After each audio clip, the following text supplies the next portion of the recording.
बिस्मिल्लाहिर्रहमानिर्रहीम। अस्सलाम वालेकुम। हम सैयद तारिक शहर इलाहाबाद से आप देख रहे हैं यूट्यूब चैनल दृष्टि का प्रोग्राम मेरी आवाज़ सुनो।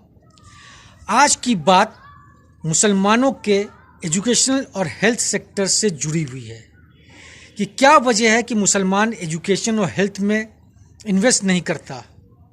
इसकी वजह क्या है? गाहे बगाहे आवाज़ उठती रहती है लिबरल मुसलमानों की तरफ से, अपर क्लास मुसलमानों के से, अपर क्लास से मुसलमान जो फाइनेंशियली साउंड है वो, कि मुसलमान क्यों नहीं हॉस्पिटल बनाता, क्यों नहीं स्कूल कॉलेजेस बनाता। अब इसका जवाब इन्हीं से लिया जा सकता है। पहला कि इनसे ये पूछा जाए कि आपका कहना ये है कि हिंदुस्तान के अंदर 3 से 5 लाख मस्जिदें हैं, मस्जिदों को कंट्रीब्यूशन होता है, मदारिसों को कंट्रीब्यूशन होता है, मगर एजुकेशन और हेल्थ में नहीं होता। तो इसके जिम्मेदार कौन हैं? मदारिस चलाने वाले, मस्जिद के पेश इमाम, या आप?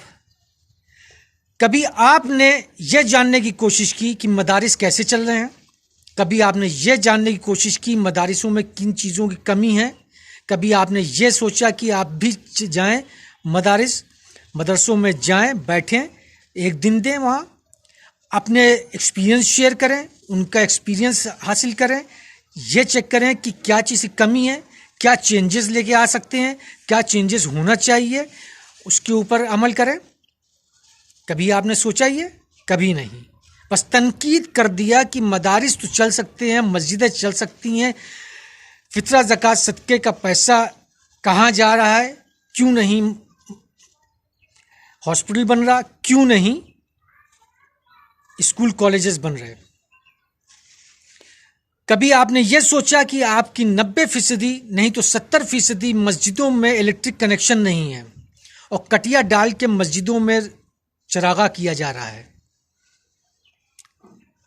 जो कौम अपनी मस्जिद में इलेक्ट्रिक कनेक्शन नहीं करवा पा रही है, उस कौम के लोग ये बोल रहे हैं कि क्यों नहीं हॉस्पिटल बन रहा, क्यों नहीं एजुकेशन इंस्टीट्यूशन बन रहे हैं।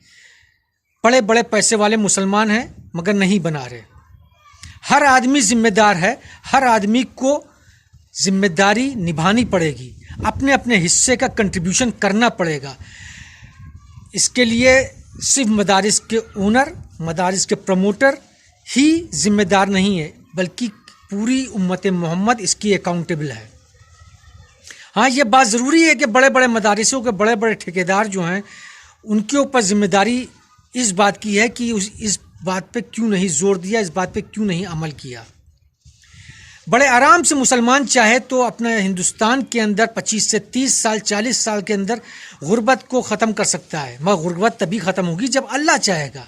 अल्लाह ताला ने जो हम लोग की किस्मत में लिख दिया, जो हम लोग का इंडिविजुअल राशन कार्ड जो अल्लाह ने बनाया, उसमें जो चीज़ें लिख दी हैं वही चीज़ हमें मिलेंगी।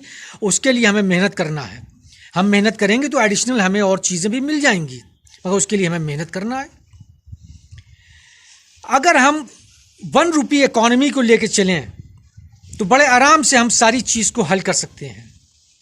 हिंदुस्तान के अंदर तकरीबन 20 से 30% के बीच में मुसलमान है। अगर आप परसेंटेज को हटा करके आप टर्म ऑफ करोड़ रखें तो 35 करोड़ एवरेज मुसलमान हिंदुस्तान में आएगा। अगर सही तरीके से जनगणना की जाए तो दुनिया में सबसे ज़्यादा मुसलमान हिंदुस्तान में रहते हैं। अगर हम उसको 30 करोड़ मान लें एवरेज, कि हिंदुस्तान में 30 करोड़ मुसलमान हैं, तो 1 रुपये के कंट्रीब्यूशन से एक दिन में 30 करोड़ रुपया इकट्ठा हो जाएगा। एक महीने में 900 करोड़ रुपया इकट्ठा हो जाएगा। एक साल में 10,800 करोड़ रुपया इकट्ठा हो जाएगा। मगर इस काम को करने के लिए हम सभी मुसलमानों को ईमानदार होना पड़ेगा कि ईमानदारी से हर फर्द का 1 रुपया अपनी इलाके की मस्जिद में पेश इमाम के पास जमा कर दें और इलाके का पेश इमाम उसको शहर काजी के पास जमा कर दे, और फिर उसके बाद ये सेंट्रलाइज्ड लेवल पे स्कीम बने और सेंट्रलाइज्ड लेवल पे पॉलिसी बने, उस पर अमल किया जाए। अब अगर हम मान लिए कि एक साल के कंट्रीब्यूशन में हमने 10,800 करोड़ रुपया इकट्ठा किया। अगर हम 100 करोड़ रुपया लगा करके एजुकेशन इंस्टीट्यूशन बनाएं from primary to university status, तो हम बड़े आराम से एक साल के अंदर 108 एजुकेशन इंस्टीट्यूशन खड़ा कर देंगे 100 करोड़ की लागत का, जहां प्राइमरी एजुकेशन लेकर के higher studies, higher education, professional education सब होगी। दूसरे साल के 1 रुपए कंट्रीब्यूशन से हम 100 करोड़ रुपए के लागत से हॉस्पिटल बनाएं तो 108 हॉस्पिटल हम एक साल में बना लेंगे। फिर हम तीसरे साल के कंट्रीब्यूशन में अगर मेडिकल कॉलेजेस बनाना शुरू करें, अगर हम बड़े आराम से 200 करोड़ रुपया लगा करके हम मेडिकल कॉलेज बनाएं तो हम बड़े आराम से 54 मेडिकल कॉलेज खड़ा कर देंगे 200 करोड़ रुपए की लागत का एक साल में। हम इसके बाद कंट्रीब्यूशन करें। कंट्रीब्यूशन में हम ये सोचें कि हमें तकरीबन हर साल 2 लाख दुकानें बनानी है। ना 2 लाख बनानी है, बल्कि हम 2 लाख रुपए की कीमत से दुकान बनाएं कस्बों में, छोटे गांव में, और रोजगार डेवलप करें। तो 10,800 को अगर आप मल्टीप्लाई कर देंगे 2 लाख रुपए से, तो तकरीबन 54,000 दुकानें आप एक साल में बना देंगे। 5 साल में आप आराम से चलेंगे तो तकरीबन ये 2,70,000 दुकानें आपकी 5 साल में बन जाएंगी। 2,70,000 आदमी को आप रोजगार दे देंगे। और एक आदमी के रोजगार पे अगर एक फैमिली 5 आदमी की है तो आप सोचे कितना बड़ा रोजगार आपने स्टैब्लिश कर दिया सिर्फ 1 रुपए के कंट्रीब्यूशन से 5 साल में। फिर आप इसी तरीके से घर को बनाने के बारे में सोचें। जिनके पास घर नहीं है उनको घर देने की सोचें। अगर हम ये मान के चलें कि हम 5 लाख रुपए की लागत से अगर घर बनाएंगे तो एक साल के अंदर हम कितने घर बना लेंगे? बड़े आराम से एक साल के अंदर 5 लाख की लागत से हम 10,160 मकान बना के तैयार कर देंगे। तो इस तरीके से अगर हम ये लेके चलें तो 10 साल के अंदर हम 1 लाख के ऊपर मकान बना लेंगे। तो इस तरीके से हम बड़े आराम से मुसलमानों को इस्टेब्लिश कर लेंगे। 50 साल के अंदर हिंदुस्तान का मुसलमान पूरा वेल इस्टेब्लिश हो जाएगा। ये बहुत मुश्किल टास्क है, ये हवाई बातें लगती हैं, इसको करना बहुत मुश्किल है मगर नामुमकिन नहीं। अगर हम लोग सब ईमानदार हो जाएं तो ये काम बड़े आराम से हो सकता है। बस हमें ईमानदारी अपनाना होगा, यही सबसे मुश्किल टास्क है। जब हम इसको अपना लेंगे तो बहुत आराम से हम ये सारे टास्क, सारी चीज़ें अचीव कर लेंगे। हमें ये देखना है कि जो बड़े शहर हैं उनमें जो मस्जिदें हैं, बड़ी मस्जिदें हैं, उनमें जगह है, उन जगहों को ऑप्टिमम यूटिलाइजेशन पे लिया जाए।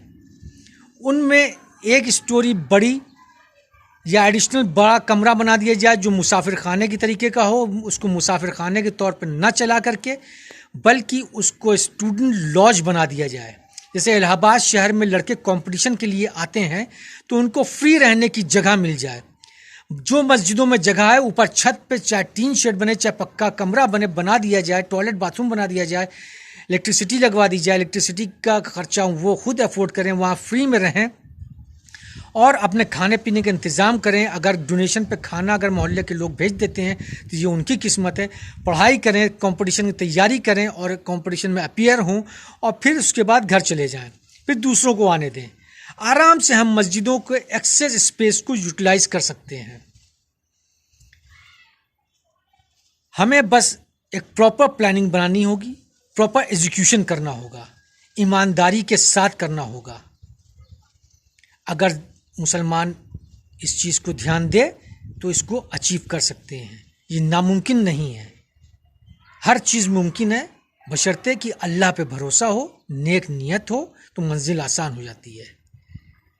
हमारी बातें आपको ज़रा ऊट पटांग लगती होंगी, मगर गौर करने लायक भी हैं। हमारे इस चैनल को आप शेयर करें, हमारे इस वीडियो को शेयर करें ज़्यादा से ज़्यादा, और हमारे चैनल को सब्सक्राइब करें। इससे हौसला अफजाई होगी और अच्छी अच्छी बातें लोगों तक पहुंचेंगी। शुक्रिया। अस्सलाम वालेकुम।